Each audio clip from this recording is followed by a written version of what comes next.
যে আমাদের স্বামীজি যে কথাগুলো উনি বলেছেন এবং এই যে তারুণ্যের যে স্পন্দন, this very important for us. আজকে যে বিষয়টা আমাদের সংস্কৃতির মধ্যে সবচেয়ে বেশি ইম্পর্টেন্ট সেটা হচ্ছে ইউনিটি ডাইভার্সিটি।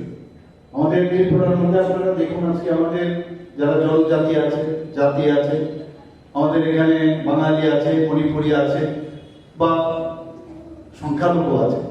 আমরা বারবার বলছি সবাইকে নিয়ে আমাদের চলতে হবে, কাউকে বাদ দিয়ে কিন্তু চলবে না। সমাজবাদের কথা বলা হচ্ছে, সত্যিকারের অর্থে যারা মানে এই স্বামীজিকে উল্টো পাল্টা কথা বলার মধ্যেও কেউ কিছু উল্টো পাল্টা কথাও বলেছে, সেটা তো মানে আজকে বলা উচিত যে ওনার সম্পর্কে কি ধরনের উক্তি ওনারা করেছেন। এবং উক্তি না শুধু পরবর্তী সময়ে উক্তি করে যখন দেখলেন মানুষ এটা ভালোভাবে নিচ্ছে না, তখন হচ্ছে ঐতিহাসিক ভুল, এগুলো তো ঠিক না, এগুলো তো বলা উচিত নয়। যা আজকে স্বামীজি, এখন স্বামীজি সব ঠিক আছে, আমাদের এগুলো কিন্তু ভুললে চলবে না। নেতাজি সুভাষচন্দ্র বসুর সম্পর্কে ওরা বলেছে, আমি পলিটিক্স করতে চাইছি না কিন্তু এখানে ডোন্ট টেক মানে দ্যাট লাইন, কিন্তু এক এক সময় ভিতর থেকে যেগুলো আসে, জেদ আসে, এগুলো কেন এই ধরনের কথা হবে। আমাদের মনি ঋষি এদের সম্পর্কে রেসপেক্ট থাকা আমাদের উচিত। তাহলে সেই জায়গার মধ্যে আমাদের এই যে ইউনিটি ডাইভার্সিটি, এই যে সবাইকে নিয়ে চলার যে চিন্তা ভাবনা এবং আমাদের পাশ্চাত্য যে সংস্কৃতি এখন আমাদের উপর কিন্তু মানে সাংঘাতিকভাবে প্রভাব বিস্তার করছে।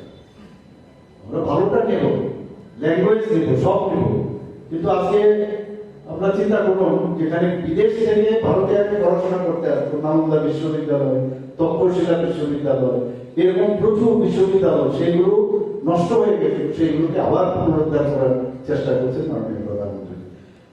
এবং আজকে আমার মনে হয় কয়েকটা বিষয় এখন না বললে নাই হয়, যে এখানে 128 বছর ধরে এই সংস্থা কাজ করছেন।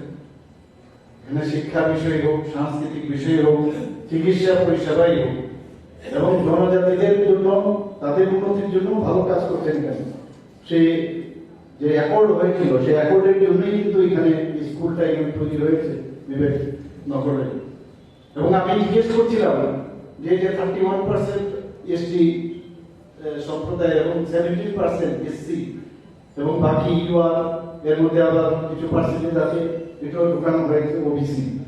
এটা কিন্তু আমার মনে হয় না অন্য কোনো স্কুলে এইভাবে মেনটেন করে এবং সেই অ্যাকর্ডকে ফলো করেছে। তো আমি একবার জিজ্ঞেস করেছিলাম ওই লোকগুলো কোথায়, তাহলে তো আমাদের পক্ষে অনেকটা সুবিধা হয়। সমাজের যারা এই সম্প্রদায়গুলো বেরিয়ে এসছে, তারা রামকৃষ্ণজির আদর্শ, বিবেকানন্দজির আদর্শ নিয়ে যখন বেরিয়ে এসছে, তাদেরকে আমাদের সমাজে খুঁজতে হবে। তারা যদি আমাদের আজকে এত বছর ধরে এই স্কুল, ওরা তো ওই যা খবর আমি পেলাম, আমাকে যে দেওয়া হলো